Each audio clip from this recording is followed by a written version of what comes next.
Amém. Aleluia. Louvado seja o nome de Jesus.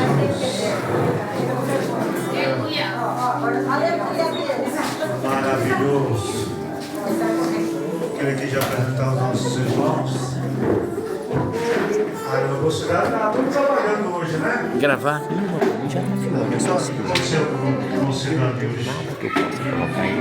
Eu passo Vou apresentar aqui o nosso irmão, pastor Fabiano. Da Igreja Evangélica, Assembleia de Deus. Aleluia, Teixeira de Freitas. Da onde que é? Glória a Deus. Bahia. Sua carta de recomendação. Aleluia. Ensinando o nosso pastor presidente, pastor Otávio Luiz. E irmã? É o Mezinha. Oh, Jesus. Até anotei aqui. Almezina, é isso? Aleluia. Como que nós vamos receber os nossos irmãos? Seja bem-vindo em nome de Jesus. Amém. Aleluia. É muito longe para eles ficarem, né? Aleluia. Vem, Almezina, vem dar uma salvação. Em nome de Jesus. Aleluia. Está sem água cidade?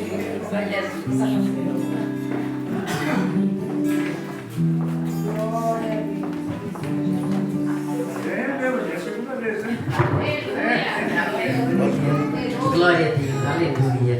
Eu salvo a amada igreja com a paz do Senhor Jesus, amém? Amém. Glória a Deus, somos verdadeiramente alegres, porque estamos aqui na presença do Senhor. Para juntos, louvar e bendizer o nome do Senhor, aleluia. Amém. Louvado seja Deus, glória a Jesus. Quero deixar um versículo na palavra do Senhor nessa noite para a nossa meditação. Aleluia, louvado seja Deus. Glorificado, exaltado é o nome de Jesus. Glória a Deus, aleluia, louvado seja Deus.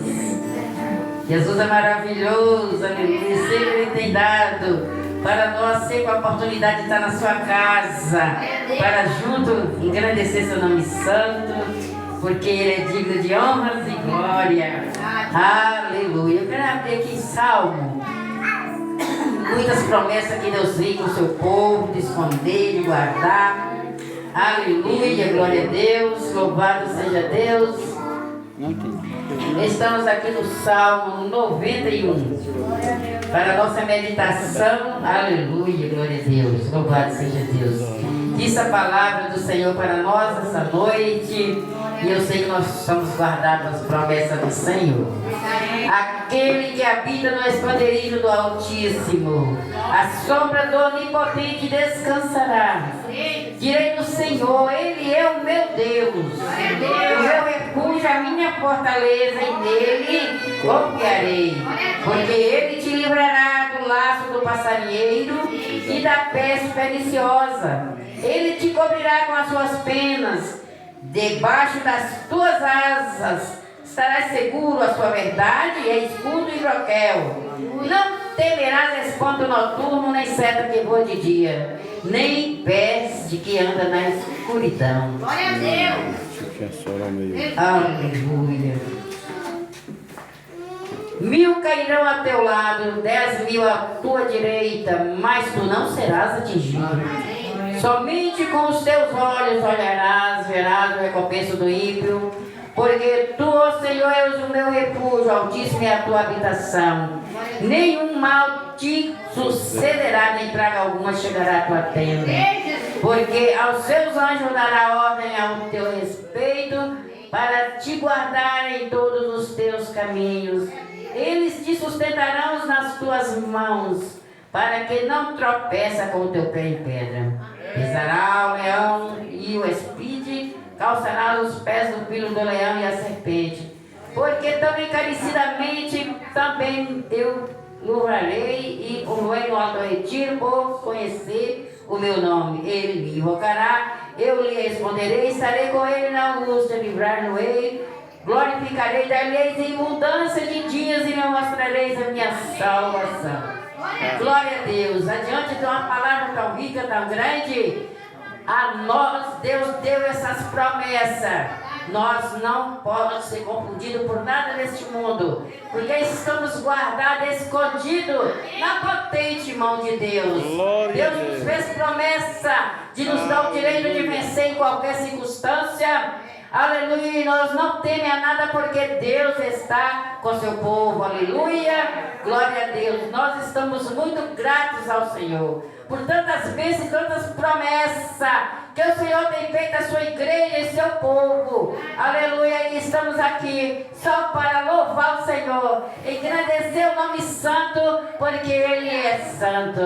Aleluia, eu quero agradecer a grande e rica oportunidade em nome de Jesus. Amém.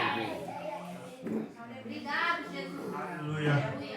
Vamos recolher nossas ofertas, nosso dízimo para a casa do tesouro. Aleluia.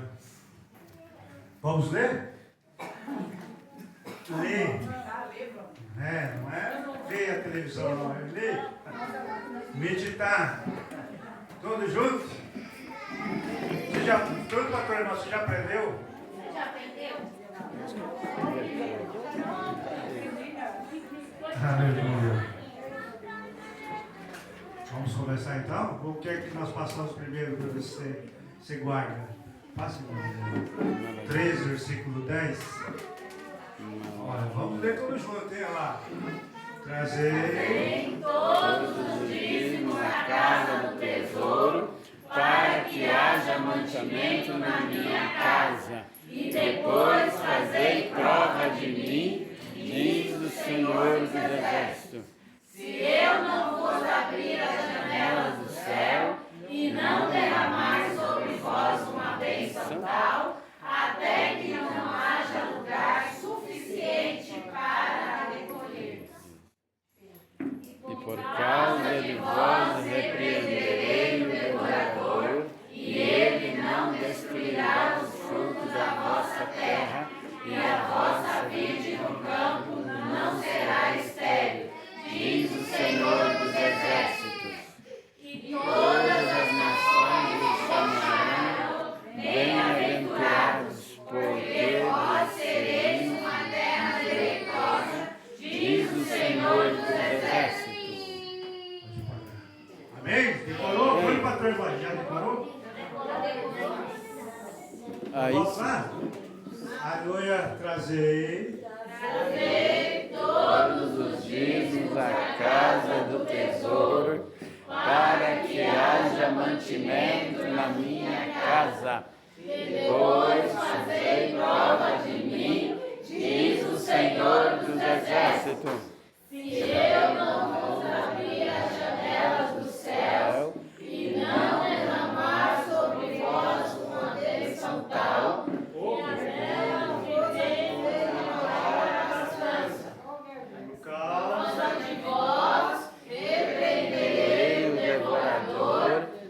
para que não consuma o fruto da terra, e a vide do campo não será estéril, diz o Senhor dos Exércitos. Agora para encerrar, 12. E Todas as nações vos chamarão de bem-aventurados, porque vós sereis uma terra deleitosa, diz o Senhor dos Exércitos. Vem, ó Mateus, vem fazer essa oração. Louvado seja o nome de Jesus. Esse pouquinho, tá?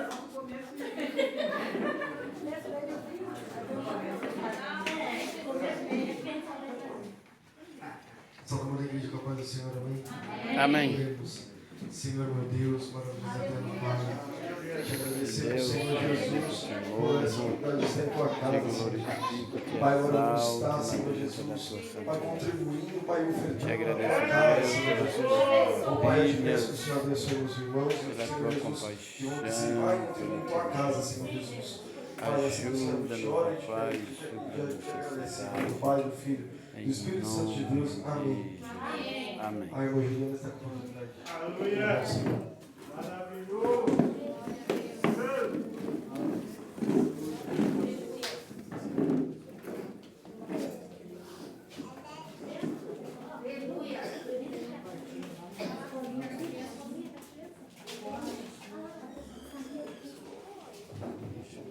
Aleluia.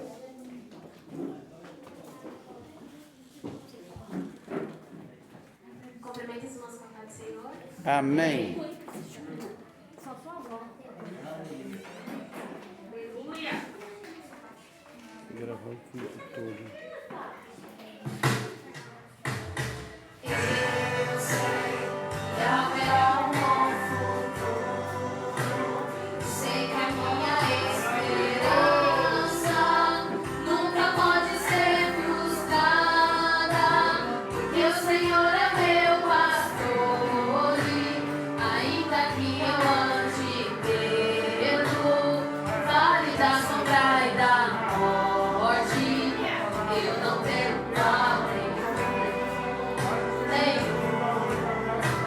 Deserto, lutas e dificuldades, mas adversário oportunista vem me dizer que eu não consigo, mas estou debaixo de uma palavra.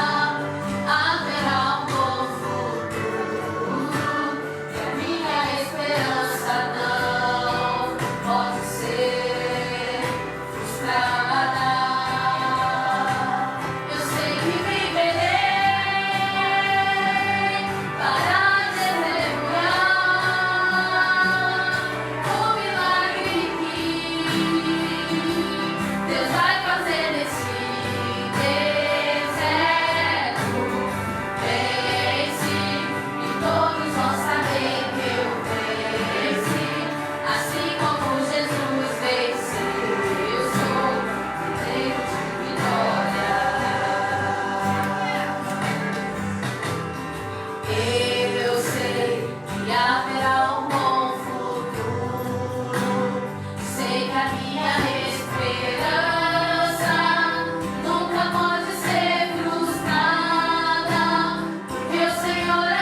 Louvado seja o nome de Jesus. Vamos fazer coisa certa, adoração é o mesmo. De pé, sentado, é uma coisa, pode sentar. Glória. Aleluia, vamos ouvir, vamos colocar de pé. Vamos ouvir, pastor Fabiano trazendo a palavra de Deus ao nosso coração. Amém, igreja? Amém. Aleluia. Aleluia.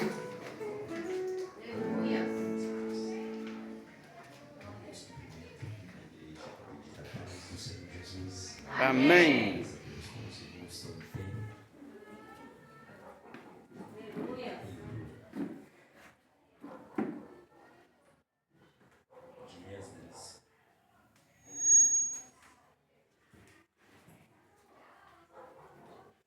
Glória a Deus.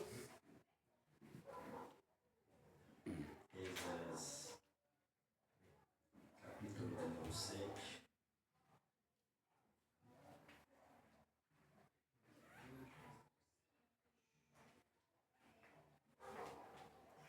Aleluia.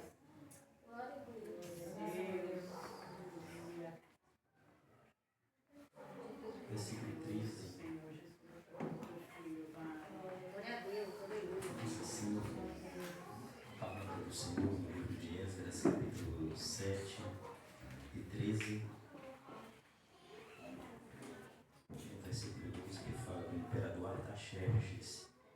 Versículo 13, estou vendo pessoas indo procurando. Aproveitei um minutinho ao pastor da igreja, pastor Herculano. Tenho um grande prazer. Eu o conheci ano passado, a toda a igreja, os demais presentes, conheci o Mateus hoje, e a todos aqui os demais, eu já agradeci, logicamente. Aleluia. Esdras capítulo 7, versículo 13. O imperador disse, e registrou-se, por mim se decreta que no meu reino todo aquele do povo de Israel, dos seus sacerdotes e levitas, que quiser ir contigo a Jerusalém, que vá. Está falando para essa. E para finalizar, aleluia. Aleluia. Mateus, capítulo de número 26, Aleluia. versículo 60.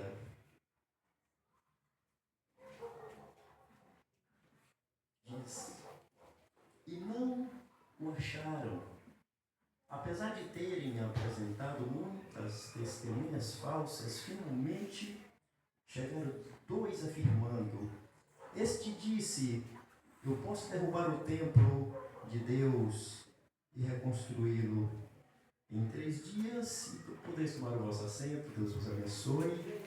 Sou grato a Deus, a igreja.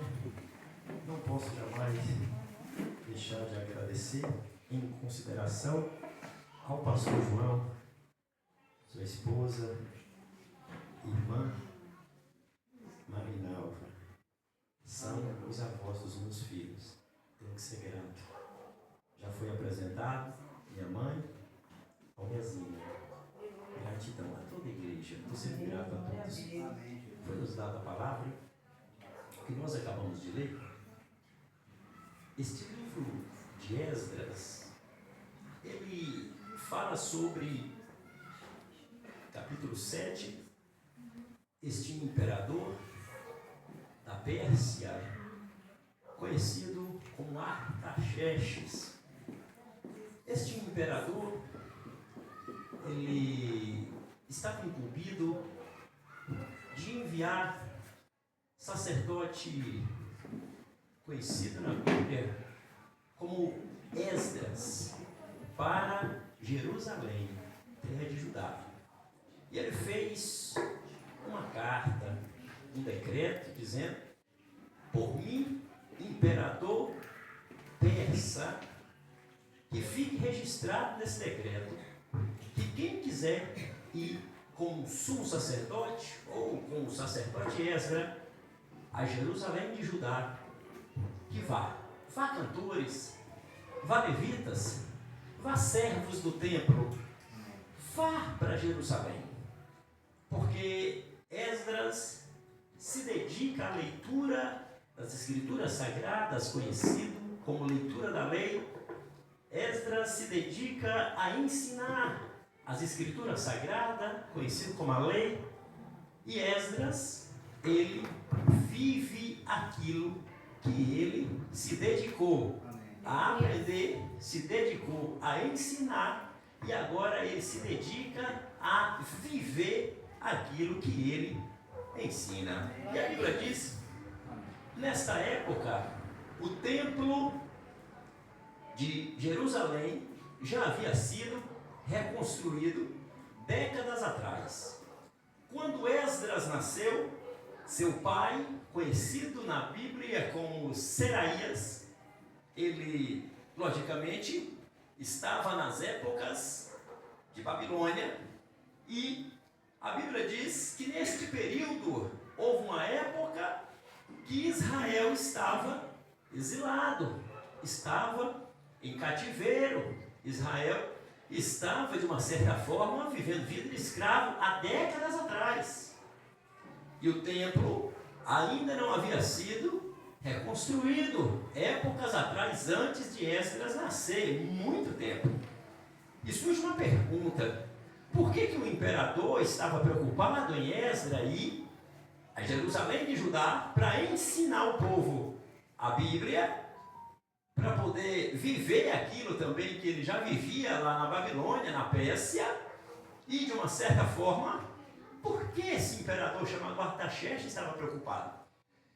Biblicamente, não tem como às vezes provar, mas historicamente, a maioria dos estudiosos bíblicos acredita que esse Artaxerxes da época de Esdras, ele era filho da irmã rainha Hadassa, conhecida como Esther. Há quem acredita, a maioria dos estudiosos bíblicos, a maioria dos comentaristas bíblicos em toda a parte do mundo, acredita que esse Artaxerxes, do capítulo 7 de Esdras, da época de Esdras, ele era, logicamente, filho da rainha Hadassa, conhecido como Esther. Embora há também, pela história, quem acredita que ele era filho de uma outra rainha, conhecida como Vasti, até bíblico, mas na história conhecida como Amétris. Aí fica a dúvida, a pergunta, de qual mesmo era filho? Vamos voltar para aquilo que nos dá a certeza, a palavra de Deus. Aleluia. E a Bíblia diz que, diante disso, esse Artaxerxes parecia que ele era até um cristão. Se fosse hoje, na época, ele era parecidamente um judeu, estava preocupado com o templo. Uma das coisas que mais judeu preocupa é com o templo abaixo de Deus. De tudo que é sagrado abaixo de Deus, para o judeu, o templo é uma das coisas abaixo de Deus que é mais sagrado. É comparado tanto sagrado como família. Por quê? Sabe Deus por quê? A Bíblia diz que esse templo que fora reconstruído ainda antes de Esdras nascer, nas épocas, logicamente, de Zorobabel, que viveu antes de Esdras, décadas antes de Esdras nascer. Esse templo de Zorobabel levantou inimigo demais para poder se opor a essa reconstrução desse templo. Por quê?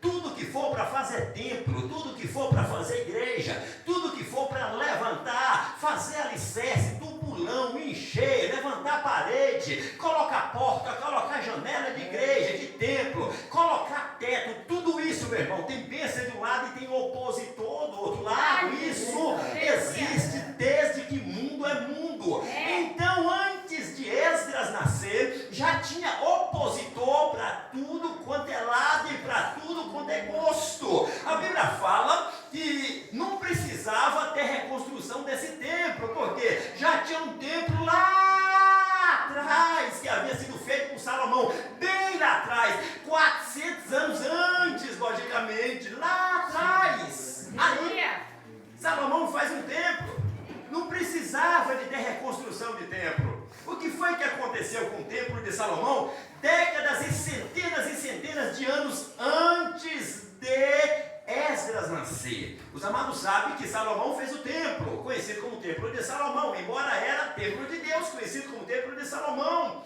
Mas esse templo que que Salomão fez, não foi Salomão que desejou fazer esse templo. Todo mundo aqui sabe, segundo livro do profeta Samuel, capítulo de número 7, que um rei, ele sonhou em fazer o templo. Ele chamou o profeta Natã e disse: profeta Natã, me dê uma alegria para fazer o templo. Eu queria fazer um templo para Deus. Olha para você ver, a Arca da Aliança está debaixo dessa cortina tão simples. Aí nessa Arca da Aliança tem 3 elementos. O primeiro elemento, todo mundo aqui sabe, que é logicamente as 2 tábuas escritas pelo próprio dedo de Deus. O segundo elemento, lá tem a concha de maná do deserto. E tem um terceiro elemento, que era logicamente o cajado, ou seja, a vara de Arão que brotou. Está aí esses 3 elementos dentro dessa Arca da Aliança, que representa Deus, representa a presença de Deus. E veja só, está debaixo de cortina. Ô profeta Natã, eu, o grande rei Davi, eu habito num templo que é feito da melhor madeira. Veja só as paredes, veja só o teto, veja o chão, veja onde é que está essa Arca da Aliança, num lugarzinho simples. Não é bom que Deus, a sua representatividade, fique num lugarzinho simples? É bom que Deus esteja dentro de um templo bonito, suntuoso. E Davi ficou feliz ao falar isso para o profeta Natã. Profeta Natã era aquele tipo de profeta de Deus, só que às vezes se empolgava, se alegrava e morava, e as coisas se complicavam. O profeta Natã se alegrou. Oh rei, Deus é contigo, pode fazer o templo, faça, vai lá rei, faça logo. Quando ele foi dormir de noite, Deus apareceu e disse: ô profeta Natã, tu virou Deus, agora não, meu senhor, tu usou meu nome, tu disse que eu era com o rei Davi para fazer o templo, tu usou meu nome, profeta, eu não mandei tu falar nada não, oh meu Deus, eu usei minha educação. Ele estava tão feliz, o rei Davi estava tão regozijado, que eu quis me solidarizar com ele. Eu disse para ele que o senhor era com ele para fazer templo, mas eu não sou não. Quem vai construir templo, eu já tenho nome, eu já tenho endereço, não é Davi não. E agora, meu senhor, agora com a mesma boca que tu usou meu nome, dizendo que eu mandei, com a mesma boca tu volta lá e vai dizer para o rei Davi que não fui eu que te mandei tu profetizar. Ô meu senhor, vai me queimar, que tu queime, profeta. Tu só pode falar o que eu mandar, profeta. Tu não pode abrir a boca por aí e sair por aí profetizando coisa que eu não mandei tu falar, não mandei tu profetizar. Não tem Bíblia que tu tem respaldo. Tu tem que ter, profeta, o respaldo da Bíblia, o respaldo da revelação. Tu não pode achar uma coisa que eu não mandei e dizer que fui eu que mandei, que eu não mandei. Volta lá, vai dizer para o rei Davi que eu não mandei tu falar, que é ele que vai fazer templo. Quem vai fazer templo é o filho dele, cujo nome é Salomão. Oh meu Deus, as agendas vai ficar estreita para mim. O que vai ser de mim? Eu falei com ele e agora, pois eu não mandei tu falar, tu usou meu nome, então tu volta lá e vai desfazer o que tu fez, porque foi tu que falou. Tu vai lá e desfala aquilo que tu falou. E o profeta voltou? Voltou, o profeta foi lá. O rei Davi, sim, profeta Natã, Deus já quer marcar data para mim fazer o templo? Não, rei. Deus mandou vir aqui para te dizer que aquela profecia não foi ele que mandou eu falar. Aquela profecia foi a alegria do meu coração, mas não foi de Deus, não. Não é o senhor que vai fazer templo, não. É o seu filho, conhecido como Salomão. Ok. Tempo passou, Salomão fez o templo. Esse templo era tanto poderoso, esse templo, no sentido de riqueza. Todos os reis e rainhas vinham de todas as partes do mundo para poder trazer ouro para Salomão. E Salomão foi juntando ouro. Os alicerces do templo, novidade para ninguém, era tudo feito de ouro, sapata, tubulão, tudo de ouro puro que vinha de todas as nações. Embora não dava para ver debaixo da terra ouro, mas o dono da obra estava vendo. A base do templo era toda de ouro. Levantou o templo, tinha madeira, mas era tudo banhado de ouro e o resto tudo de ouro. Terminou o templo, teto de ouro, parede de ouro,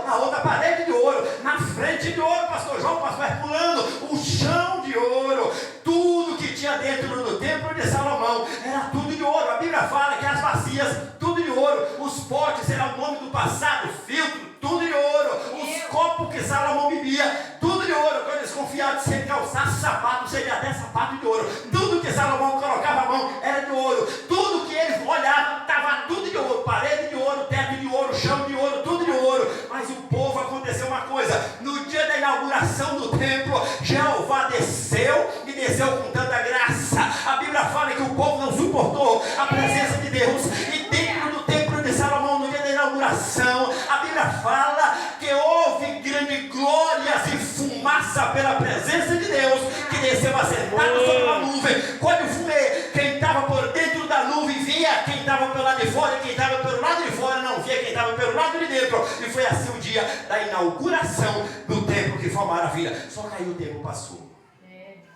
Essa glória foi só momentânea. O povo era para continuar vindo para o templo para adorar a Deus. Só que o povo não estava mais vindo para adorar Jeová.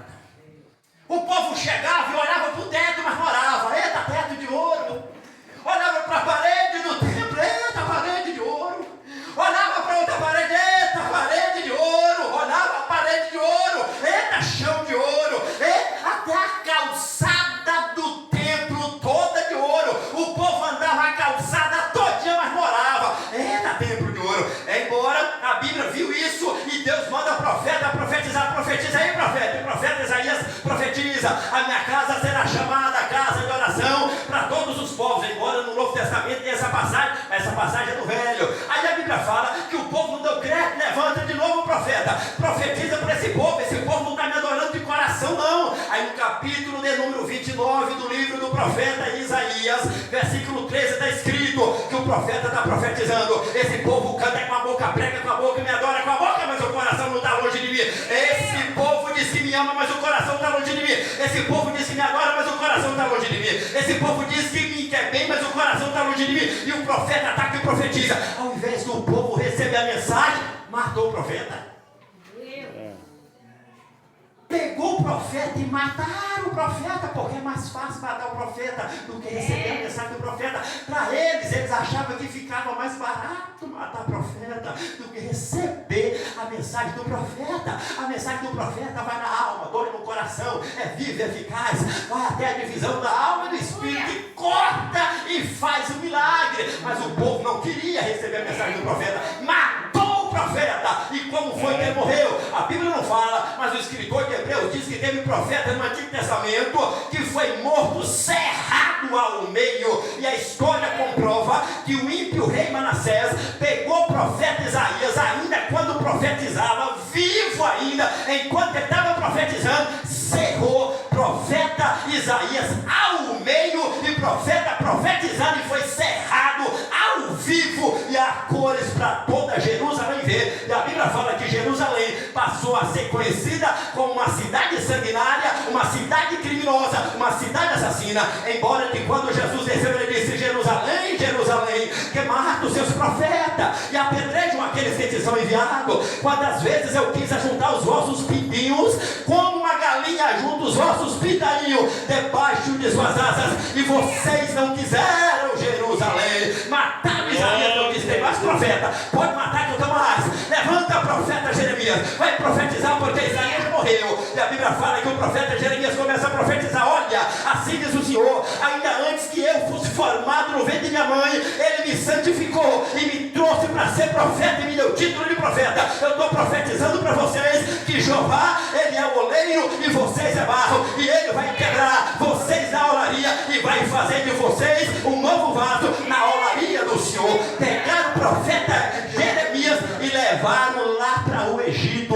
E a história diz que apedrejaram o profeta Jeremias, enquanto não mataram o profeta Jeremias apedrejado, derramando até a última gota de sangue debaixo de pedra, não sossegaram. Deus diz: mataram Jeremias, mas eu ainda tenho mais profeta, eu não vou desistir de Israel. Levanta, profeta Ezequiel. Já mataram o profeta Isaías, já mataram o profeta Jeremias, mas ainda tem você. Levanta e vai profetizar. E o profeta Ezequiel se levantou e está que profetiza no capítulo 37: o vale de osso seco, Israel morreu, Israel perdeu a esperança, mas assim diz o Senhor: eu abrirei as vossas sepulturas e vos farei sair dela, ó Jerusalém, e vos farei sair da vossa sepultura, ó Israel, e vos restaurarei e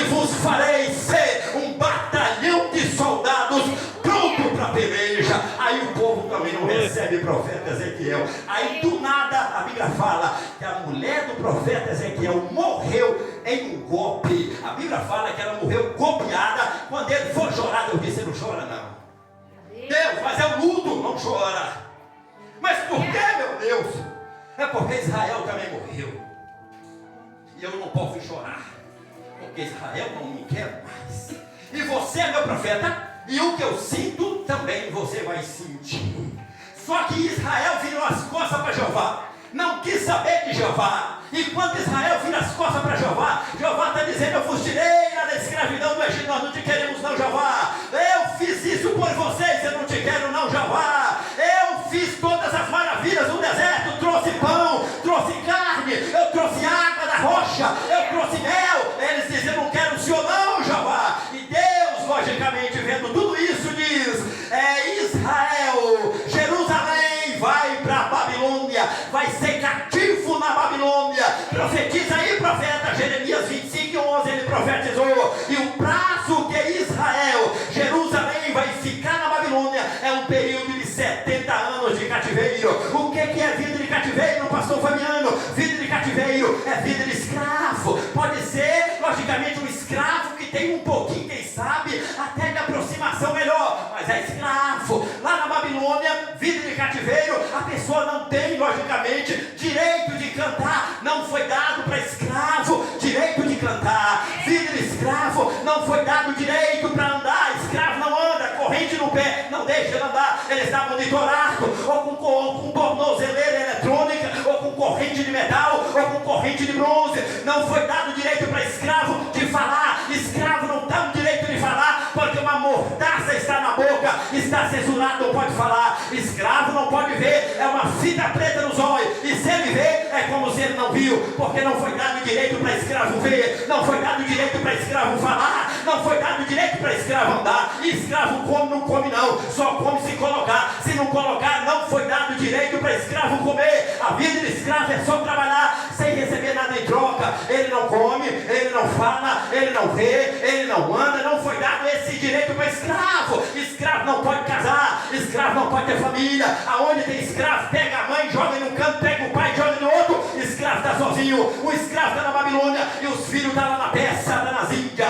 Pega todo e tira um laço, até mesmo um familiar da vida do escravo. Enquanto escravo sofrer essa vida de escravo, escravo não foi dado direito para ele comprar sapato e nem de comprar sandália. Escravo não pode calçar nada. Por quê? Porque é escravo. A vida de escravo, quanto mais pé no chão, é melhor para a escravidão, no sentido de quem acha que é carrasco. Por quê? Para sentir o espinho gravando no pé e o prego. Isso é vida de escravo. Não foi dado o direito de vestir o que quiser. Vida de escravo não é para vestir. Vida de escravo não é para falar. Vida de escravo não é para andar. Vida de escravo não pode cantar. Vida de escravo não pode ter direito nenhum. O único direito que escravo tem é o direito de não ter direito. Não foi dado para escravo, logicamente, a vida de direito. Essa foi a vida que Israel escolheu. Vida de escravo. Quando foi para a Babilônia, perdeu todo o direito, porque o pecado escraviza o homem. Jesus disse: e conhecereis a verdade, e a verdade vos libertará. Se pois o Filho vos libertar, verdadeiramente sereis livres. Porque o escravo do pecado, o pecado escraviza o homem. E Israel ficou lá na Babilônia 70 anos.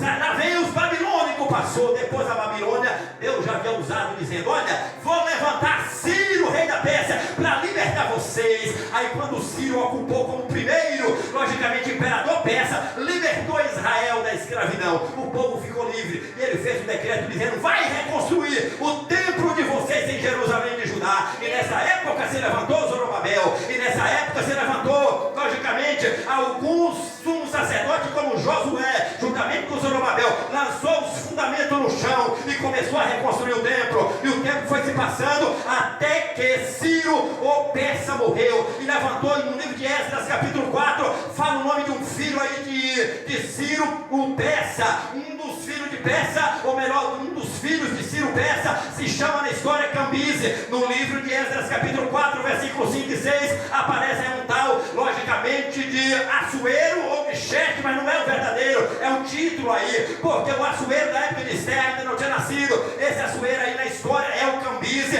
filho, logicamente, de Ciro, o rei grande da Pérsia. Quando morreu, lá vem Cambises II. Cambises II não quis saber nada de templo de Jeová. Lá vem um outro chamado Esmerte, não quis saber de templo de Jeová. Daqui a pouco vem um tal de Galmata, não quis saber de templo de Jeová. Esse tal de Galmata virou também um imperador da Pérsia. E a Bíblia fala que nesta época alguém escreveu para ele dizendo: manda o povo parar de fazer a obra. Ele fez lá um decreto no livro de Esdras, capítulo 4 e 21, dizendo: eu faço um decreto que tem que parar de fazer a obra. E o povo parou de fazer a obra. Deus mata logicamente esse imperador, levanta um outro imperador na Bíblia, no livro de Esdras, capítulo 5, cujo nome era Dario o Grande. Não é Dario o medo da época de Daniel, não, é o Dario o Grande. Vem lá depois o persa, ele se levantou, e na época dele a Bíblia fala que o templo foi concluído e terminado na época de Dario o Grande. Morreu Dario, aí lá vem Assuero da época de Esté, que nasce Esté na época desse Assuero,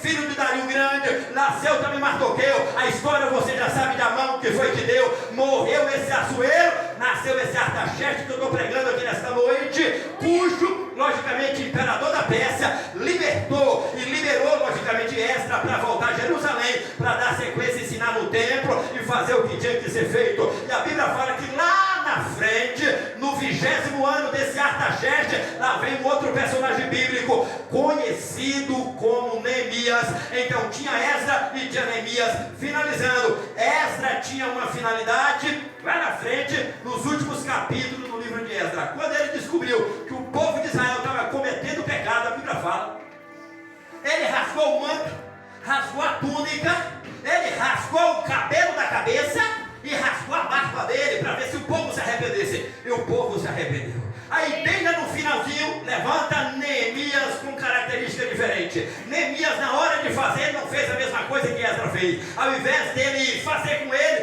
começou a fazer com o povo. Diz a Bíblia que ele correu até atrás de gente com um pedaço de pau para bater, para ver se arrependia. É uma situação complicada, é negócio de cajado, de forma que só Jesus, para ter misericórdia, o povo arrependeu desse jeito. Deus poderia usar uma outra maneira, mas usou essa maneira com Neemias. Saindo de Neemias, passando para o Novo Testamento, mas um minutinho eu faço o fechamento aqui da palavra. A Bíblia fala que Jesus Cristo veio e dentro desse templo que era tão sagrado, Jesus fala: destrua o templo. Quando fala destrua o templo, quem não entendia nada de Bíblia achou que Jesus estava violando a palavra, achou que Jesus não gostava de igreja, achou que Jesus não gostava nada de templo, mas não era isso. Jesus estava falando que eles matariam ele e que ao terceiro dia ele ressuscitaria dentre os mortos. E foi isso que aconteceu. Jesus foi colocado na cruz do Calvário. No terceiro dia ele ressuscitou, e quando ele ressuscitou, ele se apresentou vivo, em primeiro para Maria Madalena, em segundo para as outras mulheres, em terceiro para Pedro, em quarto para 2 discípulos que estavam andando próximo de Emaús, em quinto para 10 discípulos com a ausência de Tomé, em sexto com os 11 discípulos com a presença de Tomé, em sétimo para 7 discípulos pescando junto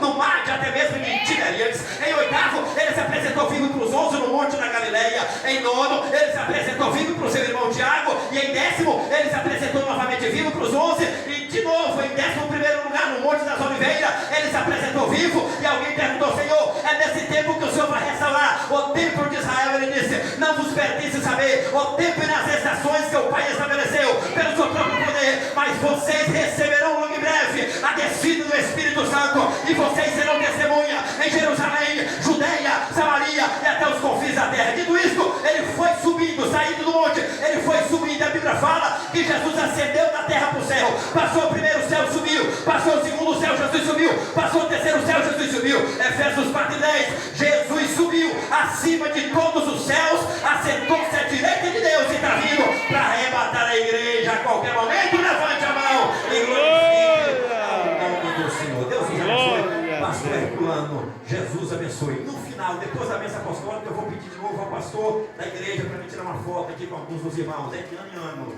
Amém, Jesus. Glória a Jesus.